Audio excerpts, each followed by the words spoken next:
සැලසීමට හා ජ්‍යොතිෂ කටයුතු සඳහා තරුපති channel එක subscribe කරලා bell icon එක click කරලා all button එක press කරලා නිකටම රැඳෙන්න.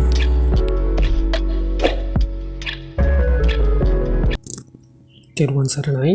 අපි බලමු මේ ගුරු මාරුව කොහොමද කියලා. ඉස්සරින් කතා කරා ගුරු වක්‍රය ගැන, කුම්භ ලග්නය ගැන කියන්නයි මම අද ආවේ. මගේ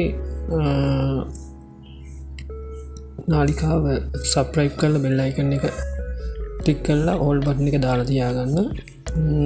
මම ගේන මේ වීඩියෝ ඔයාලට නරඹන්න පුළුවන්. අද මම කතා කරන්නේ කුම්භ ලග්නය ගැන. ගුරු වක්‍රය ඔබට ඉතා හොඳයි කියලා මම ඉස්සරින් වීඩියෝ එකකින් කිව්වා. ගුරු ග්‍රහයා 6 වෙනි රාශියේ උච්ච භවයෙන් තමයි ඉන්නේ. ගුරු ග්‍රහයා වක්‍ර වෙනකොට ඔබගේ පෙරපින් වලින් බලයෙන් හෝ පෙර අකුසල් බලයෙන් ක්‍රියාවට ලංවන කාලයක්. මෙම අකුසල් බලය කුසල් බලය වැඩි කර ගැනීම ඔබ සතු කාරණාවක්. පෙර කරපු කර්මයන් හොඳ නම් ඔබට ඊට වඩා හොඳ තත්ත්වයක් උදා වෙනවා. ඒ වගේම තමයි මෙම කාලයේදී දා ප්‍රවේශයෙන් කටයුතු කරන්න පුළුවන්.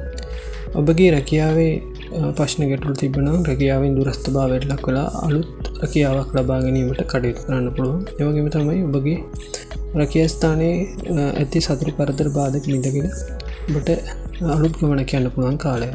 ඒ වගේම තමයි ඔබට ඇති වෙලා තිබූ කිසියම් ප්‍රශ්නකාලී කරදර ගනුදෙනු වලින් ඇති කරදර නිරාකරණය කරගන්න පුළුවන්. පිටර ජීවත් වෙන යහළ වේලියන්ගෙන් හෝ සහෝදර සහෝදරයන්ගෙන් ඔබගේ ප්‍රශ්න ගැටලු වලට අවශ්‍ය මුදල් හෝ කිසියම් යහපත් වූ කාරණා සිදු කර ගැනීමට ඔවුන්ගෙන් ප්‍රතිලාභ ලබා ගන්න පුළුවන් කාලයක්. ඒ වගේම තමයි රැකියාව අහිමි රැකියාව ඉවත් වී ඔබගේ මානසික පීඩා කටයුතු වැඩි වී තිබුණා නම් රැකියාව කටයුතු හේතුවෙන් ඒවා යථා තත්ත්වයට පත් කරගෙන හොඳ රැකියාවකට යොමු වෙන්න පුළුවන්.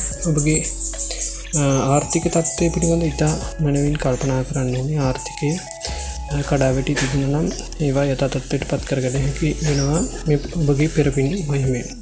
ඒ වගේම තමයි මේ පිළිබඳ අපි කටයුතු කරන ක්‍රියාවලියේදී ඔබ ඉවත් වී කටයුතු කරනවා නම් හොඳයි.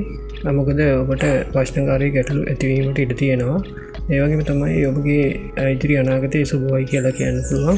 අනාගත කටයුතු හිතාබලා තීරණාත්මකව කටයුතු කරන්න. ඔබගේ මුදල් පසුම්බිය ඇති මුදල් පිළිබඳ ඒට මුදල් එකතු කරනවාද, මුදල් වියදම් කර ඉවර කරනවාද කියන කටයුත්ත ඔබ අතින් තමයි තියෙන්නේ. ඉතින් මෙම සමස්තයක් වෙන කල ග්‍රහමාරු ඔබගේ ඉතා හොඳ මට්ටමකින් පවතින බවයි මට කිව හැක්කේ. ඉතින් තවත් වීඩියෝකින් ඔබ හමු වෙනතුරු රැඳී සිටින්න. තරුපති නාලිකාව ඔබ සැමට තෙරුවන් සරණයි.